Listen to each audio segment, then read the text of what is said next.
Welcome to Dead Man Talking.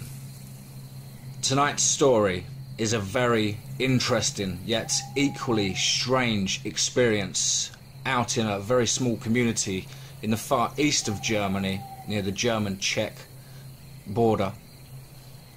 Equally, it is a great perspective of anyone who has lived in a small community and had very strange local folklore, strange happenings, military activity. It's a great perspective. Let me know what you think, guys, in the comments below.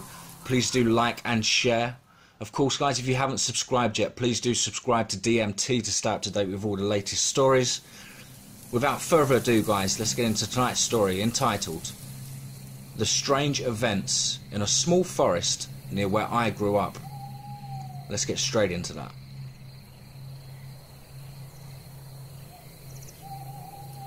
Let me set the scene for you. These events happened in 1992 when I was just 7. I lived in a small community in the far east of Germany, near the German-Czech, or at that time still Czechoslovakian border. A pretty quiet and rural area with a few woodlands around, but mostly farms. It was during the holidays in early summer. As there is a small forest nearby, we had hunters around at times. Hearing the occasional gunshot from a hunting rifle is nothing uncommon. What was odd, though, is that at some time in the early morning several shots rang out in somewhat rapid succession. Usually it's just one shot, then maybe a second one, and a few minutes later. But never like someone just went trigger happy. I heard someone driving into our small town in a hurry. I didn't see them, but I remember the squealing tyres, and people talked about the man's expression and the blood on him later on. A while later, a helicopter flew out to the forest, presumably a medical pickup. I did hear of people getting hurt while hunting and needing to be flown out, so I guess that happened. So did everyone else. But just a day later, things started to turn strange. Quite early in the morning, trucks started driving through our town. The noise actually woke me up and I had a look. They were trucks of the Germans and, what I had learned later, Czech military, all loaded up with soldiers and gear. They all headed out to the forest, our town having the easiest access road there. Around afternoon, some of us kids gathered at the fields to get a good look at the forest edge. They had set up a small base there, putting up barriers and tape lines restricting access. A joint live fire exercise between the two militaries, we were told, and the forest had to be cordoned off while it was ongoing. Some people actually got pretty pissed off about that. They owned land in those woods and weren't informed about it, but they were calmed or persuaded one way or another by the officials. Being used to the gunfire sounds from hunting rifles is one thing, but hearing the much more frequent bangs of high-powered rifles was a lot more unnerving, especially when it came fast like machine gun fire. Back then, I didn't question it that much, but why would they use a full auto fire, several magazines worth at least, for a training exercise? Live ammo at that. The screaming was another thing. While a bit away from the edge of the forest, you could still hear someone shout as if they were... While a bit away from the edge of the forest, you could still hear someone shout if they were really loud, and we did hear occasional screams. I guess some people just got ignored and screamed out of pain. That is it. You could hear them when you were outside, and it wasn't too windy. But that doesn't explain the scream late one night. The scream that tore me and at least half of the town out of our sleep, and still echoed seconds after I was sure it wasn't a nightmare. I fled instantly to my parents' room in panic, who were awake as well and must have been pale as myself. In the days this exercise went on, we saw ambulances and medical helicopters go in and out several times.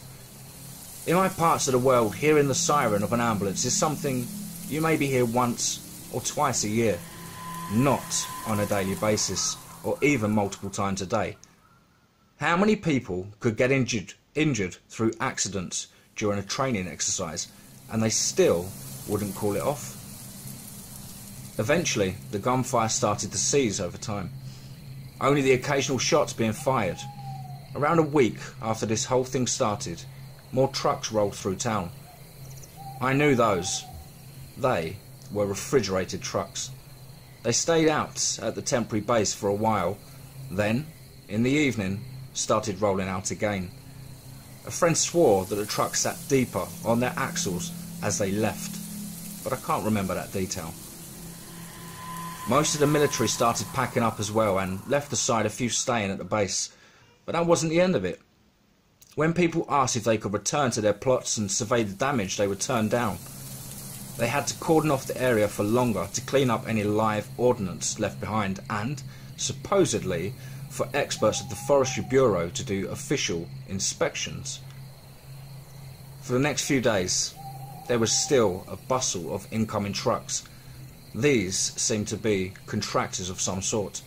For some reason, they started to do construction there. Sure enough, an observation tower went up in a few days. I thought it would have been a cool thing to climb it and look around, but that didn't come to pass. Despite the exercise having lasted just about a week, the forest remained completely off limit for almost 3 months. And, even after there were rangers stationed at the entrance and throughout for a long time who kept a close eye on anyone entering, from what I collected, everyone who owned a plot in the woods was made to sell it. Some unwilling ones forcibly disowned. Apparently, the government had set its mind to make this area a wildlife preserve or something. All that happened so long ago. In the meantime, my life went on. I moved away in the mid-2000s and I kind of forgot about it mostly. It wasn't till recently that things came back. I was invited to a family gathering. My parents still living back there. We all gathered at our now slightly bigger town. While sharing stories, someone brought up the events of 1992 and they came back to me. I did collaborate with a few people to fill in some gaps in my memory. So most of what I wrote here should be accurate. Since I had some time aside the meeting, I did decide to actually visit that forest. I hadn't been there in over 25 years. Not since my mum took me along to pick mushrooms when I was younger. On the entrance of the forest, there was still the remains of the small ranger station they had set up. It looked like nobody had manned it in years now though, and the nature preserve signs were all faded or fallen over. I didn't go to the observation tower, but the look I got at a distance didn't make it look safe to climb anyway. Heading in, everything was very overgrown. Nobody had done lumbering in there for ages, and the only somewhat accessible path was quite deteriorated. Further in, I did see some more odd things though. I stumbled across the occasional spent bullet casing, so much for that thorough cleanup. But other things were trees that had been snapped or toppled over years ago. Despite the aging, I could see some strange gouges in them, and they didn't exactly seem like made from the saws or anything like that.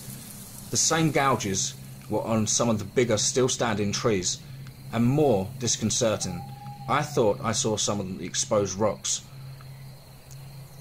The thing that really gives me the creeps though was in a small clearing on the side of a little hill in the middle of the forest. I remember this place because my mother warned me not to go there alone. You see, it had a cave set in a natural arch of rocks. I remember that cave going almost completely straight down into darkness. When I got there, I found that the rock arch had been completely fenced in. Proper thick metal bars drilled into the ground and walls, and heavy meshing so nobody and nothing could get in, let alone out. Leaning against it as much as I could to get a peek inside, I saw many more of those gouges, and the cave, It had been completely filled in with concrete.